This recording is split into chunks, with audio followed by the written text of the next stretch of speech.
Scale modeler enthusiast or not, welcome back on my channel. In this new series I will build something big and heavy, that is the Italeri Stralis Yellow Devil. It wasn't very simple to find this kit, but after a long search I finally find it on an English store and bring it on my workbench. I will use a lot of CTM aftermarket product for the construction of the kit.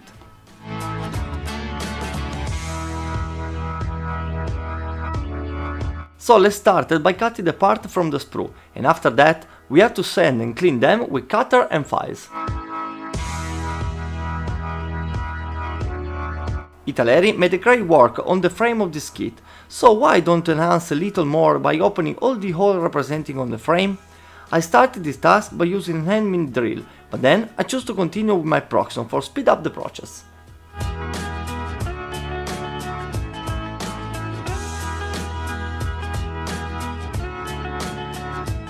One detail that was missing were the hole on the upper part of the frame where the fifth wheel is mounted. So I decided to sand them with the help of a caliper and a cutter, and I make the hole with the mini drill. Next, with some sandpaper we can clean the residue next to the hole.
Before I can go to the paint stage, I need to finish the assembly of the other part that will be mounted on the frame, such as the air tank and the rear axle.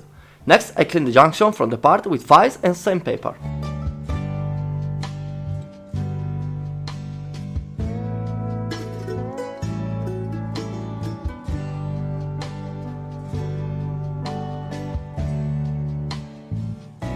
In this type of Italeri kit, the steering leverage are usually characterized by junction. They need a lighter and some stuff that can be warmed up as used as a hot plate. Usually a lighter with a flat screwdriver are the best choice.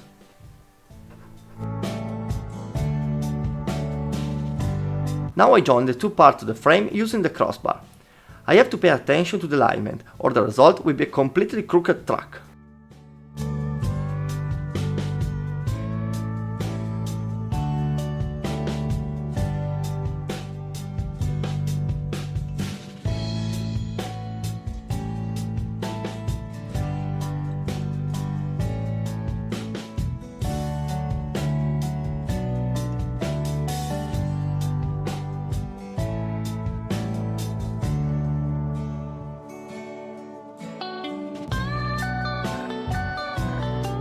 I start the painting process using my trusty and super tested light grey Titans primer.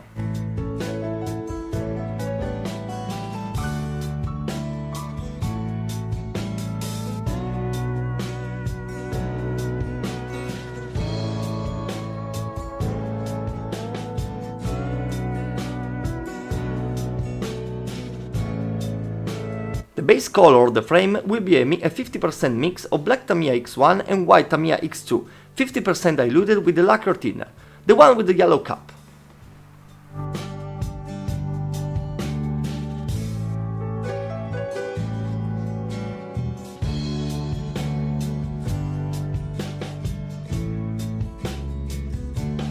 For the air tank and the disc brake I will use a simple Tamiya X11 chrome silver.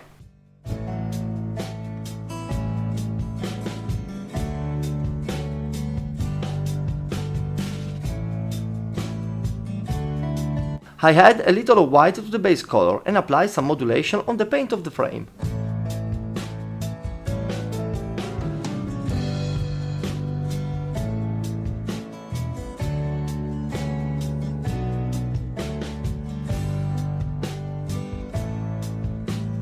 For protecting the work done so far from the next weathering step, I will apply the Super Cryin 3 mixed with Mr. Color Enamel Thinner. I hear a lot about this paint and I was very curious to try it. I have to say that with the right misting ratio, in my case 3:1, it flows perfectly through the airbrush and the result is really nice.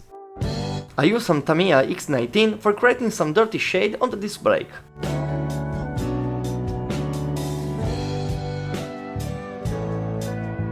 After the airbrushing work, let's take the brush for painting the brake clamp and the concerning tanks.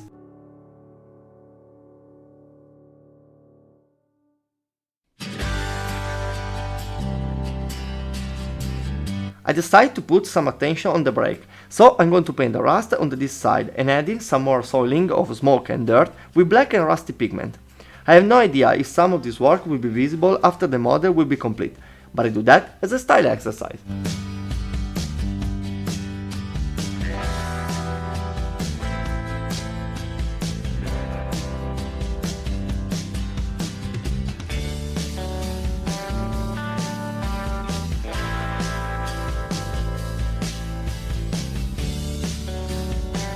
The airbags of the suspension need to be colored in a flat grey. I use some graffiti from Vallejo. Even on this part, some weathering with black paint doesn't hurt.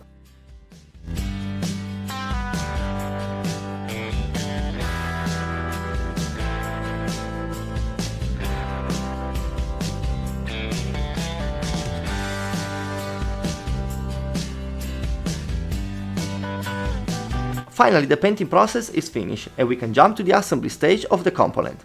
As some of you suggest me, I try to remove the paint from the contact part between the pieces so that the glue arrives directly to the plastic and not on the paint. I have to say that this single trick made my assembly a lot easier.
The Stralis frame is finally done and this week's video ends here.